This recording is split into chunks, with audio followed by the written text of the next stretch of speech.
અત્યારે ચોમાસાનો સમય છે ત્યારે અનેક પ્રકારના રોગો લોકોમાં થતા જોવા મળી રહ્યા છે। સરકારી દવાખાનામાં પણ દર્દીઓ ઉભરાઈ રહ્યા છે। જ્યારે આ બીમારીઓનું મુખ્ય કારણ ધાનેરામાં નગરપાલિકાની બેદરકારીથી ગટરો ઉભરાઈ રહી છે, જે તે ગંદુ પાણી વહી રહ્યું છે। લોકોને ચાલવામાં પણ મુશ્કેલી પડી રહી છે। મચ્છરોનો ઉપદ્રવ વધી રહ્યો છે। આ બાબતના સમાચાર વારંવાર મીડિયા તેમજ પ્રેસ મીડિયામાં રજૂઆત કરવા છતાં પણ અધિકારીઓની આંખ ખુલતી નથી, તેમજ આ વિસ્તારને લોકોને અનેક વખત રજૂઆત કરી છતાં પણ તેમનું કોઈ સાંભળવામાં આવતું નથી। હવે ઇલેક્શન નજીક છે ત્યારે અનેક નેતાઓ આ વિસ્તારના ગરીબોને હાથ જોડવા માટે આવશે, પરંતુ પછી 5 વર્ષ સુધી તેમનું કોઈ સંભાળ લેતું નથી કે કેમ? આ બાબતનું ધ્યાન કેમ રાખતા નથી? શું તેઓ ફરીવાર આ ચૂંટણી જીતવા માટે નહીં આવે? શું તેઓને લોકોની ગરજ નથી?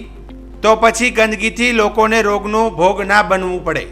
લોકોનું કહેવું છે કે અમે ટાઈમસર વેરાઓ પણ ભરીએ છીએ, છતાં અમને કોઈ સગવડતા કેમ મળતી નથી?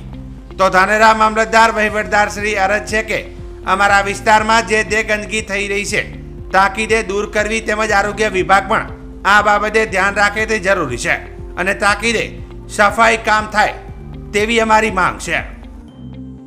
ધાનેરા ઉમિયાનગરના અંદર તંત્ર નગરપાલિકા સૂચિત છે। આ ગટર લાઈન આથી ઉભરાઈ નીકળે છે। અહીંથી સ્કૂલમાં છોકરા જવા માટે બહુ તકલીફ પડે છે ને મચ્છર વારંવાર અહીંયા થઈ ગયા છે। રોગચાળા બહુ ફાટી રહ્યા છે।